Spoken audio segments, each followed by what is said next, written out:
Muy buenos días o buenas tardes, son las 12 y casi 2 minutos, una hora menos en Canarias. Comienza la rueda de prensa de los responsables técnicos del Comité de Gestión del Coronavirus. Los responsables que hoy nos acompañan, como cada mañana, son el doctor Simón, director del Centro de Coordinación de Alertas y Emergencias Sanitarias, la secretaria general de Transportes, María José Rayo, el general y director de gabinete del jefe del Estado Mayor de la Defensa, Carlos Pérez Martínez, el comisario principal y director operativo de la Policía Nacional, José Ángel González, y el general y jefe del Estado Mayor de la Guardia Civil, José Manuel Santiago Marín. Doctor Simón, adelante, buenos días. Sí. Hola, buenos días a todos. Como cada mañana estamos aquí para darles cuentas de la evolución de la epidemia y del resto de las actividades que se realizan para controlar la epidemia de coronavirus. En cuanto a la información epidemiológica, a día de hoy tenemos 4.211 nuevos casos, es un 2,1% de incremento respecto al día de ayer.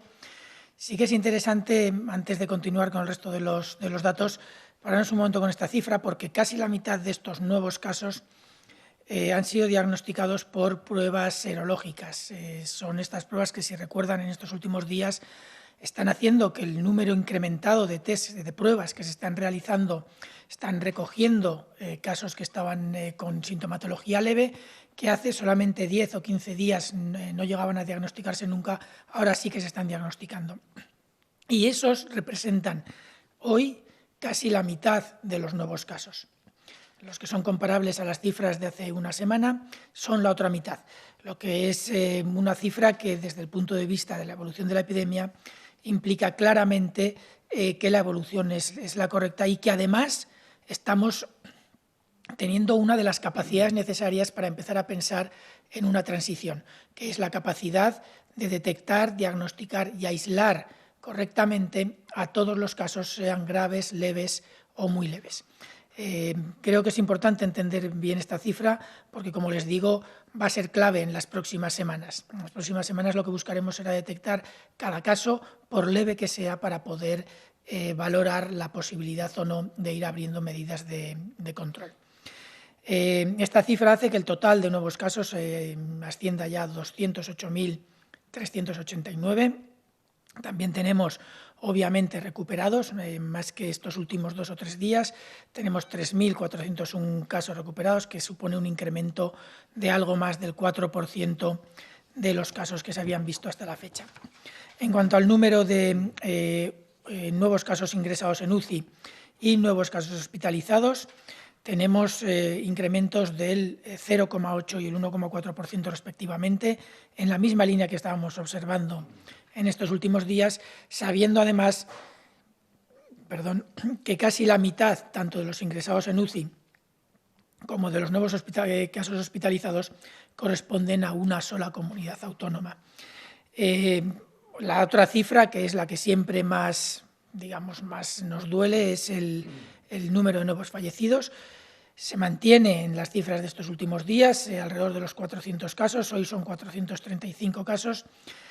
Saben también que esta cifra es una cifra que tarda más en observarse los resultados. Sí que es cierto que hemos tenido una evolución muy favorable respecto a la semana pasada. Esta semana nos hemos mantenido siempre por debajo de los 400 casos, en el rango de los 400 casos, mientras que estábamos la semana anterior en el rango de los 500, lo que ha supuesto a nivel de, si agrupamos los datos por semanas, un descenso importante, pero seguimos teniendo un número importante de fallecidos, que es uno de los objetivos, el tratar de reducirlo lo más posible.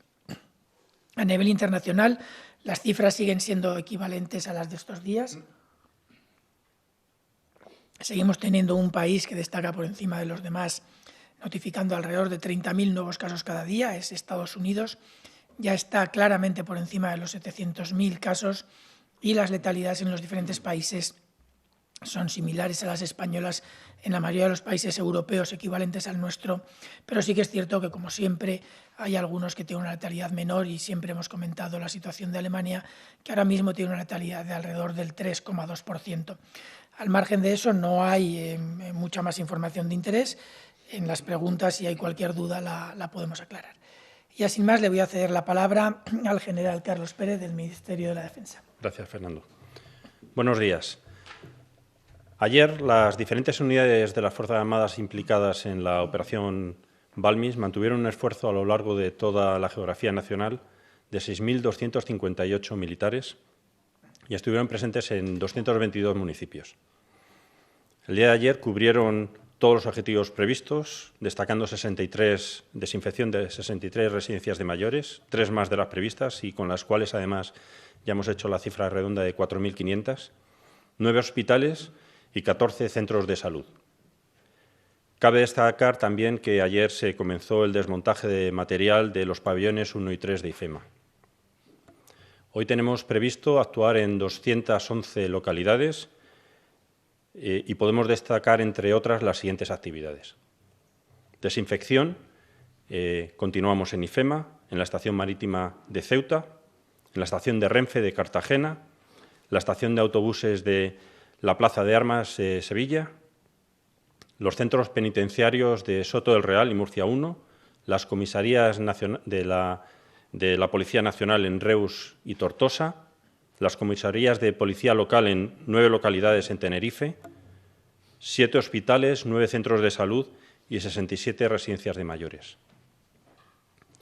Ayer llegó a Torrejón un Airbus A400 del Ejército del Aire con material sanitario donado por Estonia y también está previsto apoyar con transporte terrestre hoy desde el transporte de alimentos desde Mercalas Palmas y el Banco de Alimentos de Arinaga con destino al centro de distribución de Arguineguín. Continuamos, además, con labores de formación en desinfecciones por parte de la UME a bomberos en Málaga y, además, asesoramos a varias residencias en la provincia de Jaén. Ayer les expuse la importancia de la logística también en este tipo de operaciones, hablando de la Brigada Logística del Ejército de Tierra y específicamente su participación en la crisis del COVID-19. Y hoy me gustaría hablarles de la participación de algunas unidades de la Armada Española en esta operación. La Brigada de Infantería de Marina, Tercio de la Armada, que tiene su sede en San Fernando, ha efectuado 279 actividades de presencia en la provincia de Cádiz, prácticamente todas. Ha efectuado 278 desinfecciones de instalaciones de servicios esenciales y 59 apoyos a entidades sociales. Los 1.130 militares que han participado hasta ahora en Balmis han recorrido más de 100.000 kilómetros. Las unidades de la Fuerza de Protección, compuestas por el Tercio Norte en Galicia, el Tercio de Levante en Cartagena, el Tercio Sur en Cádiz, la Grumada en Madrid y la Unidad de Seguridad de Canarias, han efectuado 270 actividades de presencia, 54 intervenciones de desinfección y 25 apoyos varios, fundamentalmente a los bancos de alimentos en sus respectivas zonas de actuación. Como saben también, el buque Galicia ha prestado apoyo sanitario adicional en las ciudades autónomas de Ceuta y de Melilla. Para ello ha contado con equipo médico embarcado para esta misión, capacidad de aeroevacuación médica a través de un helicóptero y un contingente de infantería de marina embarcado perteneciente a la sección de NBQ, que ha realizado 16 desinfecciones integrales en instalaciones hospitalarias, centros de salud y dependencias de las fuerzas y cuerpos de seguridad del Estado en las 2 citadas ciudades autónomas. Esta participación de la Infantería de Marina es solamente un ejemplo más de cómo las Fuerzas Armadas hemos puesto todos nuestros medios a disposición de los españoles en esta operación, en esta crisis del coronavirus, para contribuir a garantizar la seguridad y el bienestar de todos. Muchas gracias. Muchas gracias, general. Le cedemos la palabra al comisario principal, José Ángel González. Muchas gracias, Fernando. Buenos días. Comienzo hoy mi intervención dando las gracias y expresar todo nuestro afecto a todos los sanitarios que en este momento se encuentran confinados, pasando esta enfermedad o en cuarentena. Habéis estado en primera línea, combatiendo el virus. Habéis arriesgado lo más preciado de cada uno de nosotros, vuestra propia vida. Por eso, la sociedad siempre estará en deuda con vosotros. Como ya decía el otro día, no desfallezcáis y seguir adelante. Os necesitamos. La policía valora el sacrificio y el titánico esfuerzo que todos los profesionales sanitarios estáis desarrollando día a día. En cuanto al número de detenidos y actas, en las últimas 24 horas, el número de personas detenidas ha sido de 83 suponiendo un incremento del 3,1% desde que entró en vigor el Real Decreto. Hacen un total de 2.737. Respecto a las sanciones, en las últimas horas se han tramitado 3.393, lo que supone un total de 173.068 desde el comienzo del estado de alarma, lo que supone un incremento del 2%, pero me gusta destacar que hay una bajada del 14,2% en comparación con el día anterior. Respecto al cierre de fronteras interiores con Francia y Portugal, en las últimas 24 horas se han realizado 263 denegaciones de entrada. Se han controlado 14.834 vehículos y no se ha realizado ninguna detención. Desde que comenzó esta crisis sanitaria, muchos de los recursos humanos y materiales de la Policía Nacional han sido destinados a apoyar las medidas para frenar la pandemia. Pero, como he comentado en varias ocasiones, nunca descansamos. Nuestra labor continúa y seguimos luchando con dedicación y eficacia contra los distintos tipos de delincuencia. Y en esta ocasión hemos procedido a la detención de 3 personas relacionadas con el terrorismo yihadista, detectando y neutralizando a una persona que retornaba de zonas de conflicto. La operación ha tenido lugar en Almería, culminando con la detención de uno de los combatientes terroristas más buscados de Europa, tanto por su trayectoria criminal en las filas del Daesh como por su alta peligrosidad. Se trata de una persona que llevaba varios años en la zona de conflicto sirio-iraquí, con un perfil criminal extremadamente violento, como ha quedado demostrado en diversas publicaciones que muestran imágenes de sus crímenes en zona de conflicto. En la investigación de la Comisaría General de Información, que ha contactado con la colaboración del Centro Nacional de Inteligencia y de la Comisaría de Almería, fueron detenidas otras 2 personas junto al terrorista. Esta importante operación es una muestra de que, a pesar de la crisis sanitaria, la Policía, el CNI y la Judicatura siguen colaborando activamente en la lucha contra el terrorismo. También, desde el inicio de esta crisis sanitaria, la Policía Nacional ha sido consciente de la necesidad de proteger a uno de los colectivos más vulnerables, nuestros mayores. Por ello, hemos incrementado todas las actuaciones relacionadas con el Plan Mayor, programa que la Policía Nacional tiene establecido para darles protección y seguridad, sin olvidarnos del gran apoyo social que prestan esos voluntarios anónimos y otras entidades. A ellos también mostrarles nuestra gratitud por estar ahí. Citarles que se han realizado 6.765 contactos con personas mayores que viven solas, cerca de 3.000 contactos con asociaciones e instituciones a los que continuamente distribuimos consejos de seguridad. Nuestras unidades de seguridad ciudadana han desarrollado más de 1.500 servicios humanitarios y asistenciales, atendiendo a personas mayores solas que habían sufrido accidentes en sus domicilios o que estaban gravemente enfermas y eran incapaces de comunicar su situación a alguien. Es fundamental que los familiares, vecinos o amigos de personas que viven solas mantengan un contacto telefónico regular con las mismas. Y si ese contacto se interrumpe, si no tienen noticias de su allegado o amigo, si sospechan que cualquier cosa va mal, por favor pónganse en contacto con el 091. Estamos allí para ayudar y proteger. Muchas gracias. Muchas gracias, comisario. Le pasamos la palabra al general de brigada, José Manuel Santiago. Gracias, Fernando. Doctor. Buenos días.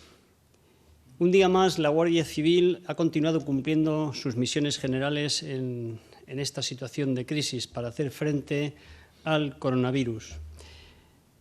De este modo, durante el día de ayer, casi 40.000 guardias civiles, hombres y mujeres, volvieron a prestar servicio en toda España. Y de ellos, prácticamente 19.000 hombres y mujeres lo hicieron patrullando las calles de nuestros pueblos, de nuestras ciudades y nuestras carreteras. Y todo ello con el fin de dar respuesta a las necesidades de seguridad, atención y auxilio de la ciudadanía. Y dentro de estas actividades, encaminadas a la vigilancia del cumplimiento de las medidas del estado de alarma, se llevaron a cabo casi 12.000 controles en los espacios públicos, en los que se identificaron a más de 132.500 personas y se interceptó a un total de 2.532 vehículos. Como resultado de estas actuaciones, se tramitaron más de 5.000 denuncias administrativas y se detuvo por delitos de desobediencia o resistencia agente de la autoridad a un total de 24 individuos. Y un ejemplo de este tipo de actitudes fue la que mostró un individuo en La Rioja que fue detenido por segunda vez tras saltarse 16 veces el confinamiento. Por otro lado, también continuamos trabajando para prevenir e investigar cualquier tipo de delitos, entre ellos los que tienen que ver con la delincuencia organizada. Muestra de ello son las operaciones que en el día de ayer realizamos por el personal de las comandancias de Algeciras y de Cádiz, en las que se detuvieron a 12 personas y se incautaron más de 3.000 kilos de hachís, aparte de embarcaciones y vehículos. Pero también, como les he venido contando a lo largo de todas mis intervenciones, nuestro carácter benemérito nos lleva diariamente a realizar numerosos auxilios y ayuda a los más vulnerables. Entre estos auxilios, entre estas ayudas, me gustaría destacar dos que han tenido lugar en la provincia de Palencia y que fueron realizadas por la Unidad Especializada en Materia Nuclear, Radiológica, Biológica, Química de la comandancia que les he citado. Allí, los especialistas impartieron formación a personal de las residencias y de los centros de mayores sobre procedimientos y protocolos de prevención de la infección y contagio del COVID-19 y también colaboraron para hacer llegar material escolar y libros de texto correspondientes al tercer trimestre del curso a unos alumnos de educación infantil y primaria que viven alejados de los centros de enseñanza. Este tipo de iniciativas cobran en estos momentos un especial significado. Y por ello quiero terminar dando las gracias a todas las personas que de una forma desinteresada, de una forma solidaria, hacen todo lo que está en sus manos. Yo diría que incluso más por facilitar la vida a las personas, a los demás. Y hoy, sin duda, queda un día menos. Muchas gracias. Muchas gracias, general. Le pasamos la palabra a la secretaria general de Transportes y Movilidad, María José Rayo. Muchas gracias, doctor. Buenos días. Paso a dar cuenta de los datos de utilización del transporte público y la utilización de vehículos privados en el día de ayer principalmente. En el tráfico ferroviario hay que indicar que debido a las intensas lluvias que desde ayer por la tarde se están dando en el noreste de la península, en la zona del norte de Cataluña, ha habido una serie de incidencias que nada tienen que ver con el coronavirus y tampoco han sido causa de que se hayan producido aglomeraciones. En cuanto a los servicios de cercanías, en el día de ayer el nivel de utilización continúa con la senda de la semana pasada y el propio lunes. Estamos en un nivel de utilización en Madrid del entorno del 12%, en Barcelona del entorno de un 9% y de ahí para abajo en todo el resto de núcleos de cercanías. No se han identificado episodios de aglomeraciones, la gente se está comportando con todos los usuarios con una gran responsabilidad, manteniendo las distancias al máximo de las posibilidades. Y es verdad que el punto de la red que presenta una mayor concentración de usuarios es la estación de Atocha, en donde pedimos a todos los ciudadanos el mayor compromiso en este sentido. Desde luego, desde la parte pública y los gestores de Renfe y Adif continuarán realizando todo lo posible para tratar de mantener, de impulsar y de incentivar ese mantenimiento de la distancia social. En los servicios comerciales de Renfe, en los servicios de alta velocidad principalmente, el número de utilización en el día de ayer fue de 1.733 personas, inferior al del lunes, inferior a algunos días de la semana pasada y incluso inferior a las dos primeras semanas del periodo de alarma, en que la media fue del entorno de los 2.350. También continúan muy bajas, hay pocas variaciones de unos días para otros las cifras de utilización del autobús de larga distancia. Seguimos con unos niveles de utilización del 2, 3, 4% en función de las líneas y también ligeramente superiores a los de la semana pasada. También las operaciones de transporte aéreo, los vuelos, continúan en niveles del 5% de la media equivalente del año pasado. Ayer, en toda la red de aeropuertos de AENA, el número de operaciones fue de 309. Es un número que también entre 250 y 300 se mantiene en ese entorno todos los días, de los cuales 81 fueron para conectar con las islas u operaciones o entre las islas. Y en cuanto a la utilización de vehículos de vehículos ligeros de los turismos, hoy traemos un vídeo cedido por la Dirección General de Tráfico en el que podemos ver el mismo punto kilométrico de la autovía A5 antes del inicio del estado de alarma. Es la foto que estamos viendo, en la que se observan el vídeo que estamos viendo, y la situación actual en estado de alarma. No solo se observa una grandísima disminución de tráfico, sino que además se observa que hay muchísimos más vehículos pesados, cuestión que refleja desde luego el compromiso de los ciudadanos de tratar de minimizar al máximo los viajes, y la parte buena que supone el continuar garantizando el abastecimiento y continuar prestando esos servicios esenciales que constituyen el transporte en autobús. En cuanto a las cifras agregadas, estamos en un nivel de reducción de tráfico en los accesos a ciudades del entorno del 68% respecto a un día normal, y la media en toda la red de larga distancia está en un entorno del 69% de reducción. Estamos manteniendo cifras en torno al 70%, un poquito por encima, un poquito por debajo, pero muy estables. En el caso de los vehículos pesados, como decía, bajan muchísimo menos, afortunadamente, y estamos en el entorno de una reducción de un 30%. Indicar también que hoy se ha publicado en el Boletín Oficial del Estado el Real Decreto Ley, que fue ayer aprobado por el Gobierno, y dentro del mismo recoge un paquete importante de medidas para la sostenibilidad del sector marítimo y portuario, que van a suponer un ahorro para todas las empresas del sector del entorno de 100 millones de euros.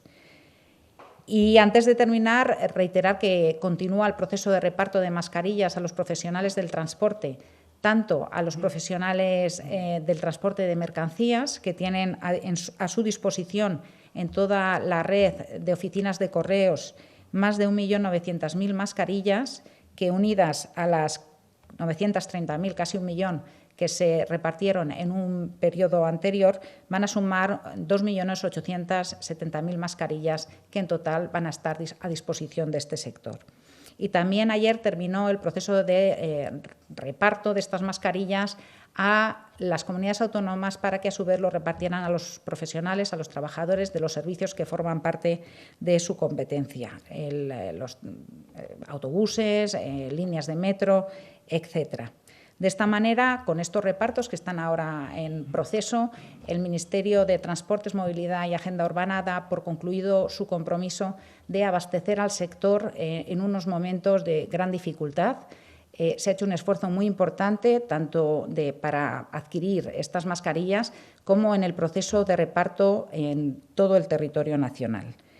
Y eso es todo por mi parte. Muchas gracias. Muchas gracias, secretaria. Bueno, hacemos una pequeña reflexión sobre la situación actual y los próximos días y pasaremos rápido a las preguntas. Bueno, yo creo que todos son conscientes de las informaciones que surgieron ayer. Todos sabemos que hay un descenso importante de la transmisión. Nos queda verificarlo y, sobre todo, nos queda garantizar la estabilidad de ese descenso. Mientras no tengamos todo esto verificado y garantizado, obviamente tenemos que tener mucho cuidado y mantener un control de los comportamientos de riesgo importante. Estas son las razones por las que no podemos entender que estamos ya abriendo, sino que todavía mantenemos una situación de restricciones de la movilidad muy importantes. Pero sí que es cierto que, como dijo ayer el ministro en su comparecencia, se pueden ir progresivamente implementando medidas de alivio, creo que lo llamó. Para poder implementar las medidas de alivio y para poder más adelante empezar a valorar, empezar a reducir las medidas de restricción de la movilidad, se tienen que dar una serie de circunstancias que son importantes. Entre ellas tenemos que garantizar que si esas medidas tienen el riesgo de que haya pequeños episodios epidémicos, aunque para nada relacionados con la magnitud que hemos estado viendo hasta ahora, obviamente tenemos que tener una capacidad asistencial que no vaya a verse afectada como se vio afectada hasta ahora. Los servicios asistenciales están haciendo un esfuerzo por adaptarse a esas posibles situaciones y por garantizar esto. Tenemos además que garantizar unos sistemas de información que nos permitan ir evaluando constantemente la situación de la forma más rigurosa posible y sobre todo más detallada posible para poder detectar de forma precoz cualquier señal que nos incite a tener que tomar de nuevo algunas medidas de mayor control. Pero además tenemos que garantizar que cuando se empiecen a liberar algunas de estas o a reducir algunas de estas medidas de control, tenemos que empezar a entender cómo se tiene que hacer y cómo se hace el traspaso de responsabilidad. Hasta ahora la consigna era quédate en casa.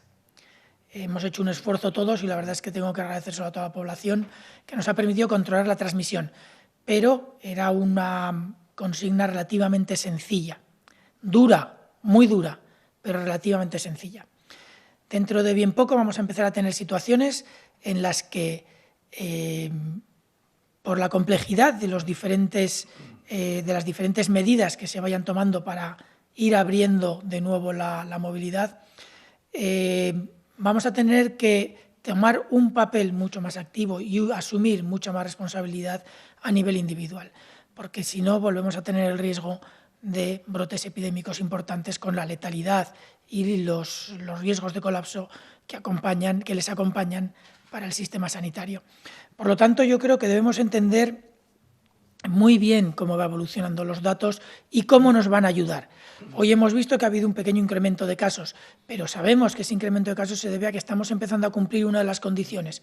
Somos capaces de detectar más, de forma más precoz, y además de valorar correctamente esa información. La capacidad diagnóstica ha aumentado, es uno de los prerequisitos. La capacidad asistencial se está trabajando muy duro para poder garantizarla, es otro de los requisitos. Los sistemas de información se están mejorando también. Ahora tenemos que ir nosotros como ciudadanos progresivamente concienciándonos de que a medida que esas medidas ahora mismo muy restrictivas vayan cambiando, tendremos que asumir la parte que nos toca para que los comportamientos individuales de riesgo sean los mínimos posibles. Y yo creo que lo dejo ahí y pasamos a las preguntas. Muy bien. Doctor, pues vamos a las preguntas. Algunas de ellas ya se ha apuntado la respuesta en este último resumen que ha hecho. A pesar de todo, se las formulo en relación precisamente con los repuntes.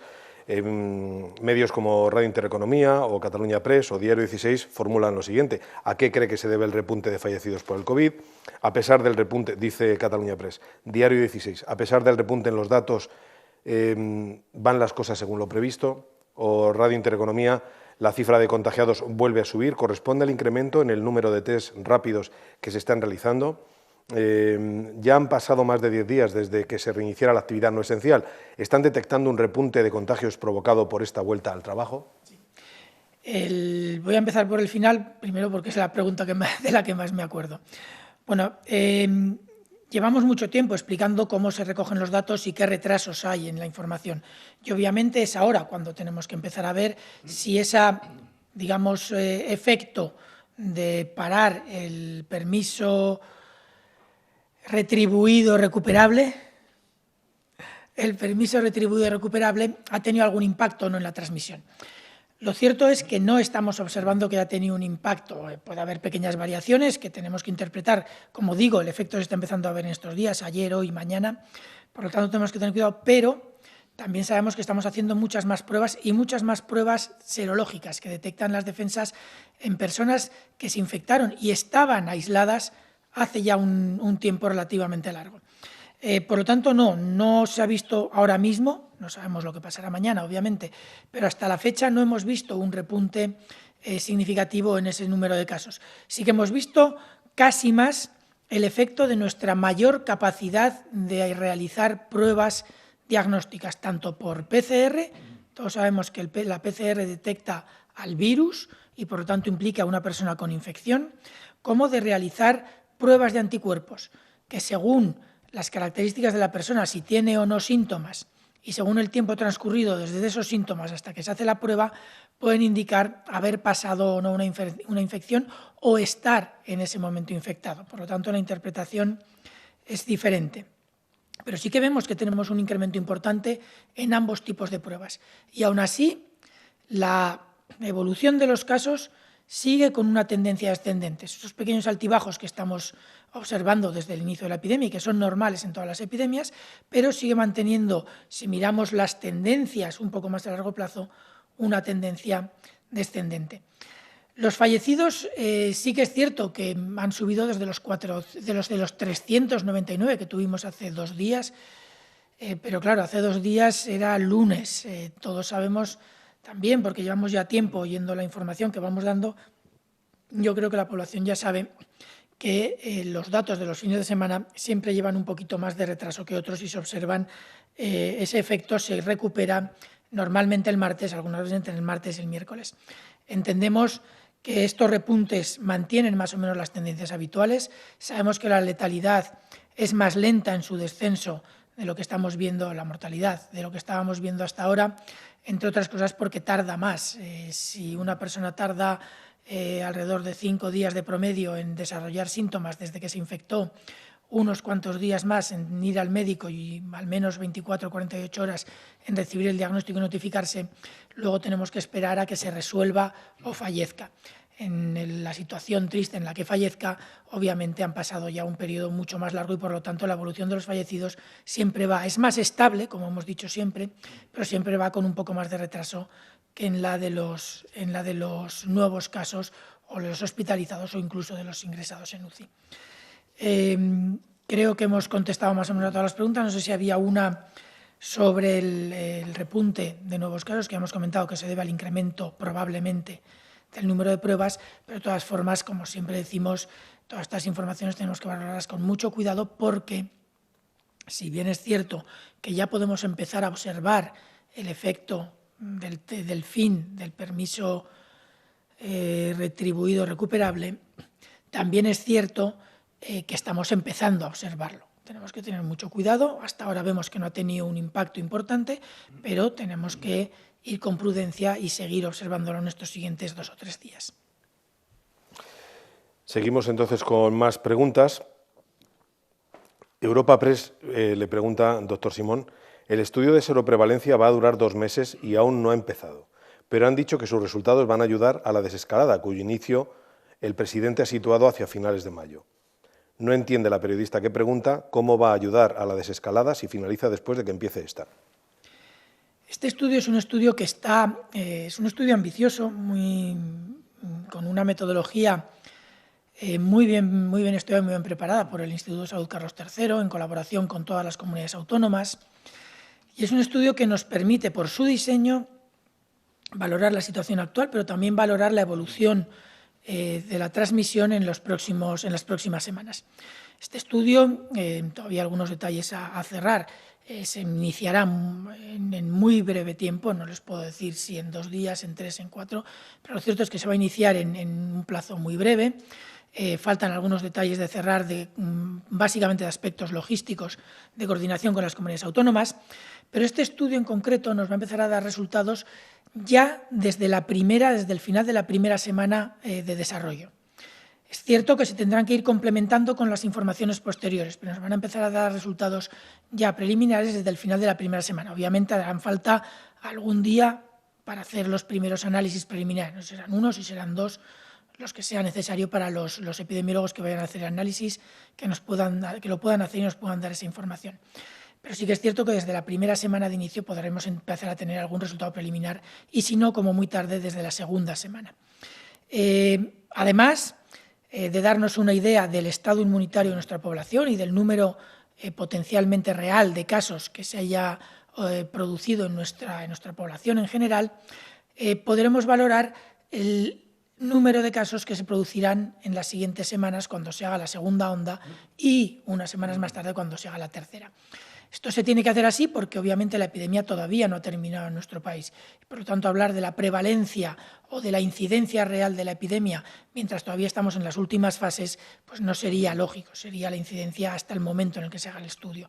Pero es suficiente para permitir reorientar las medidas de control o de transición en caso de que sea necesario reorientarlas. Es cierto que es una información muy importante, muy interesante en el momento en que la tengamos, pero también es cierto que por la información que tenemos podemos hacer posibles estimaciones de la incidencia real que está teniendo la epidemia. Esta es importante, los estudios son importantes para confirmarla, porque las estimaciones ya sabemos que a veces nos llevan a situaciones que no son las más exactas, pero sí que es cierto que nos permiten empezar a trabajar en los planes de transición. Como se puede imaginar, doctor Simón, hay muchas preguntas relacionadas con el asunto de los niños.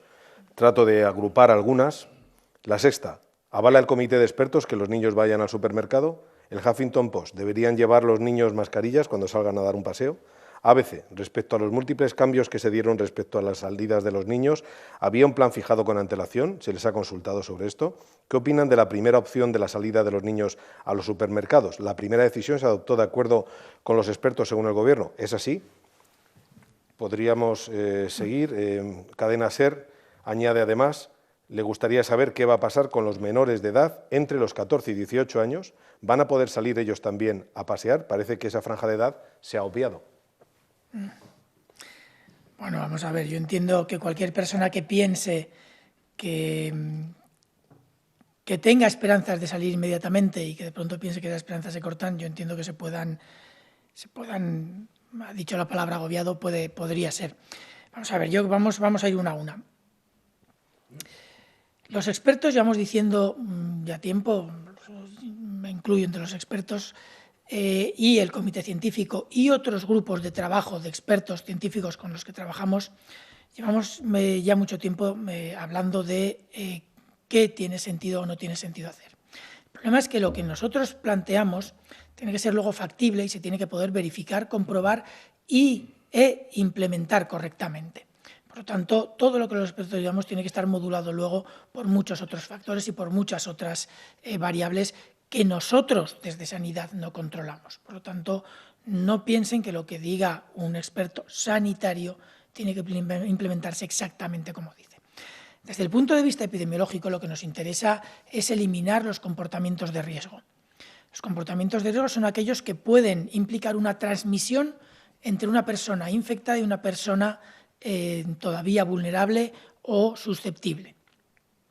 Entendemos, y desde el primer momento se ha dicho, que cuando es necesario hacer una acción radical para evitar el colapso de UCIs, esas acciones radicales se tienen que hacer y se han hecho. Y eso ha permitido que nuestras UCIs, pese a que se han tenido que incrementar masivamente, y tenemos, si no recuerdo mal, creo que son 2,5 veces la capacidad habitual de UCIs, porque se han incrementado para responder al COVID, y aún así han tenido unas tasas de ocupación muy altas por culpa de esta epidemia, pero hemos conseguido que, con muchos esfuerzos y con problemas muy graves en algunas UCIs, que en general en España se haya eliminado el riesgo de colapso, diciendo de nuevo que en algunos lugares no se llegó realmente a conseguir y estuvimos al límite, muy al límite. Entonces, dicho eso, una vez que se ha conseguido esta situación y empieza a descender la curva de transmisión, tenemos que entender que las medidas tan radicales obviamente se pueden ir, como ya he dicho que decía ayer el ministro, me parece que la palabra aliviar, me parece una expresión correcta, se pueden ir aliviando. Y se pueden ir aliviando siempre y cuando ese alivio no implique un incremento de riesgo.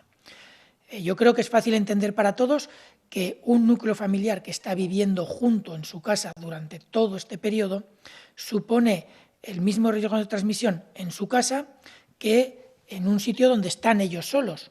Por lo tanto, el pasear ellos solos ahora mismo no supone un riesgo siempre y cuando no se junten con otras familias donde pueda haber casos o donde pueda haber susceptibles y pueda haber intercambio del virus. Por lo tanto, los técnicos, todos los grupos de técnicos, de expertos, siempre hemos estado tratando de plantear las acciones respecto al punto de vista del riesgo. Luego, obviamente, la implementación es muy complicada, porque a medida que vamos viendo situaciones que suponen o no riesgo, se van generando excepciones.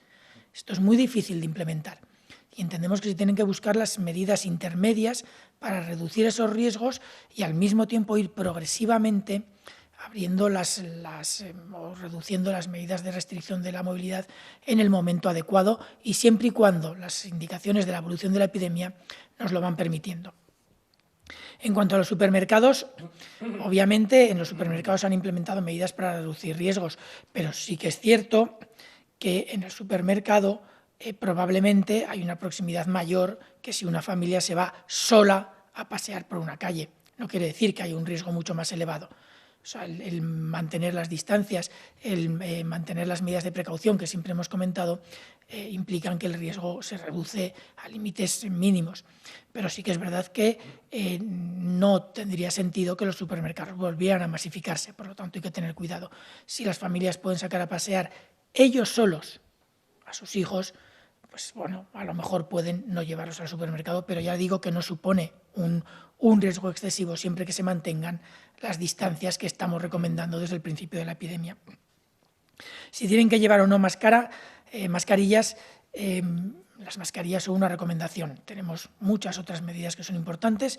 Ese distanciamiento es fundamental y obviamente si vemos que vamos dirigiéndonos a una zona donde hay una aglomeración de personas, como puede ser el supermercado, pues quizás merece la pena darse la vuelta y esperar un rato a que haya menos. En cuanto a un plan prefijado, no entiendo muy bien lo del plan prefijado. Es un plan prefijado, entiendo que para ir progresivamente levantando las medidas de restricción de movilidad. Les he comentado en estos últimos días que sobre la mesa hay muchas opciones. Todas esas opciones se barajan, se discuten, se valora el impacto que pueden tener o no en el incremento de riesgo, si es que lo tienen, y luego, con grupos multisectoriales, tenemos que valorar cómo de implementables o no son. Creo que ya les hemos comentado muchas veces que lo peor que podríamos hacer es proponer una medida que no pudiéramos implementar o ejecutar correctamente.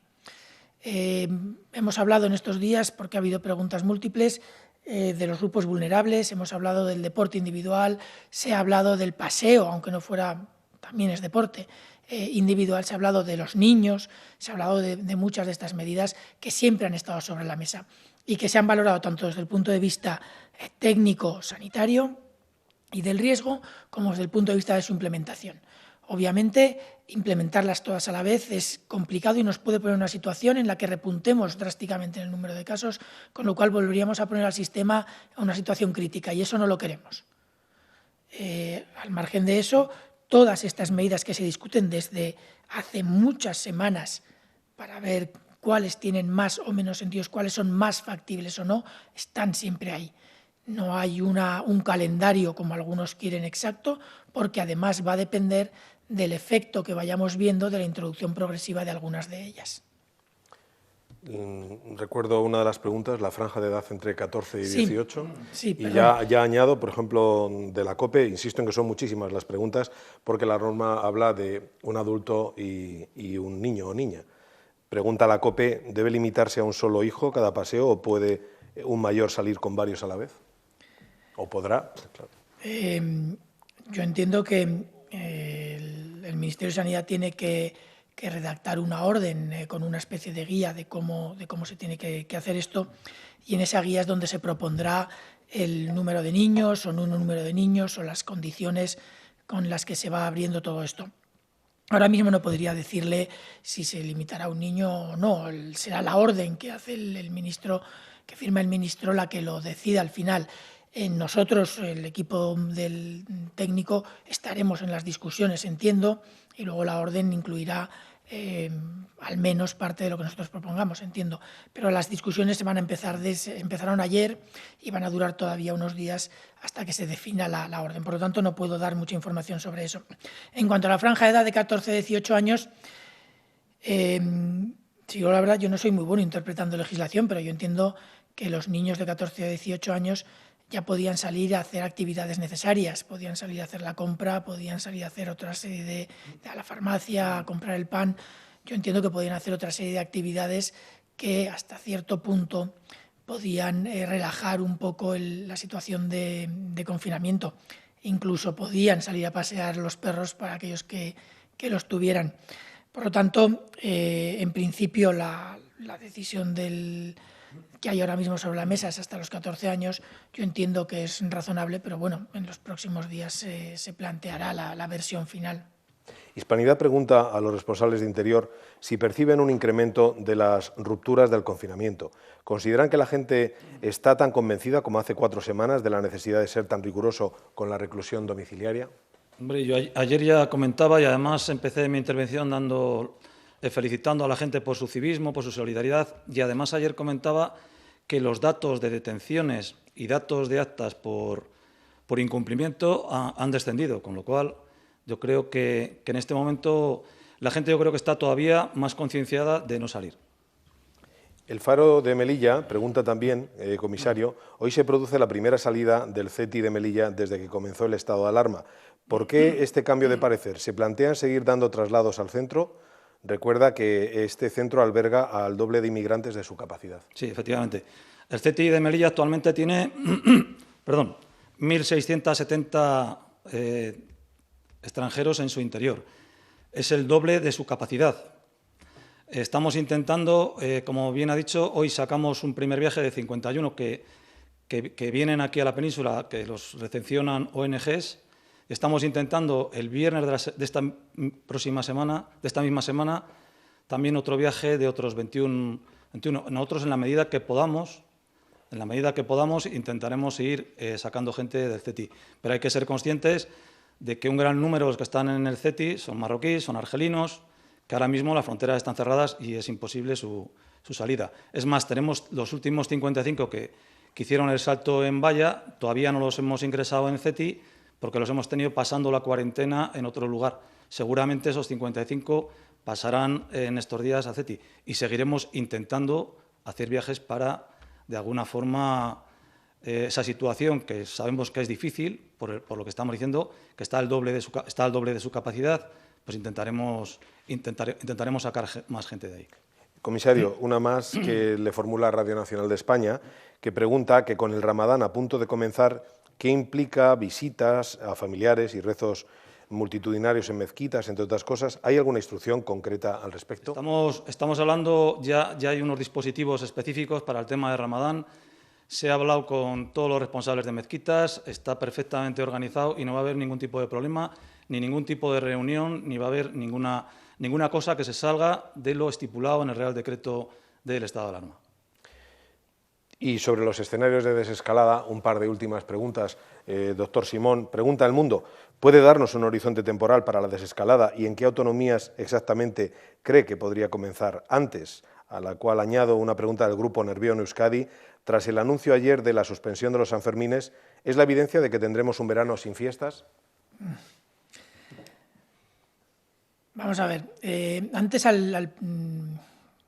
creo que cuando he hecho el balance de la situación, hemos estado hablando de una serie de condiciones que se tienen que cumplir para poder pensar en esa transición.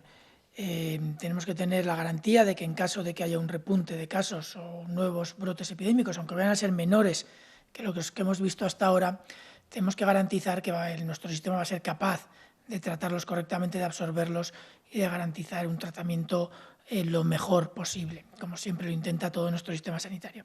Eso tenemos que garantizarlo. Hasta que eso no esté claramente disponible, no se puede pensar en ninguna opción de transición.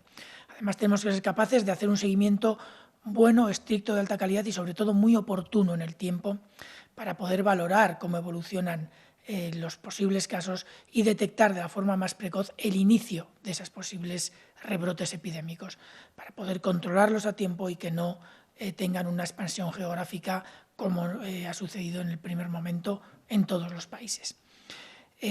Una vez hechos esos dos aspectos, tenemos además que garantizar la capacidad para primero detectarlos, como ya hemos dicho, pero además diagnosticarlos y controlar cada caso que aparezca y a sus contactos, y ser capaces de sacar el riesgo de la población general. Si podemos garantizar esas tres, en el momento en el que podamos garantizar esas tres condiciones, y estamos trabajando muy duro todas las comunidades autónomas y el nivel central para poder garantizar estas tres condiciones, es cuando se podrá empezar a plantear una posible transición. Yo espero que eso se pueda garantizar pronto. Hasta que no lo tengamos claro, obviamente tenemos que ser muy, muy prudentes. Por lo tanto, dar unas fechas concretas sería ahora mismo todo lo contrario, sería imprudente. Pero dicho eso, si todas las personas entienden que progresivamente la responsabilidad en el control empieza a ser cada vez mayor en el ámbito individual en lugar de en el ámbito colectivo, porque va a depender del comportamiento individual de riesgo a medida que se van abriendo las medidas, más garantías tendremos de que la transmisión se mantiene en los niveles adecuados y, si es posible, incluso completamente desaparecida, ojalá, y más posibilidades hay de que esto se controle rápido y podamos ser mucho más rápidos en la transición. Pero lo cierto es que dar unas fechas ahora yo creo que sería una acción imprudente cuando lo que estamos tratando de transmitir constantemente es prudencia, tanto a la población como también a los que ofrecen el criterio técnico y a los que toman decisiones. Muy bien, pues si les parece dejamos aquí esta comparecencia. Gracias al doctor Simón, del Centro de Coordinación de Alertas y Emergencias. Gracias María José Rayo, del Ministerio de Transportes, al general Carlos Pérez, del Ministerio de Defensa, y a los responsables de Interior, comisario José Ángel González y general de la Guardia Civil, José Manuel Santiago Marín. Gracias a todos los participantes.